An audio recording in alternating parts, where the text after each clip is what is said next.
मेरी बीवी माविश वकार, मोहम्मद मेरे महबूब नामा, मेरी असिस्टेंट पारा वकार, ये अपनी लश्काती चमचमाती हुई सलमान मलिक साहब इस गिटार पे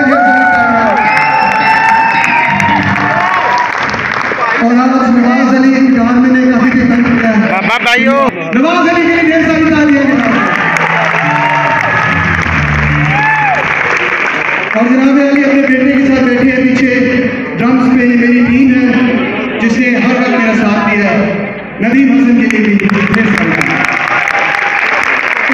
आपके आगे आ जाए और फायजा इक़्तिदार जो कैमरा पे है आप भी आगे आ जाए। पहली दफा फायजा भी जो है वो भाव लेगी क्योंकि वो हमेशा फोटोग्राफी में भी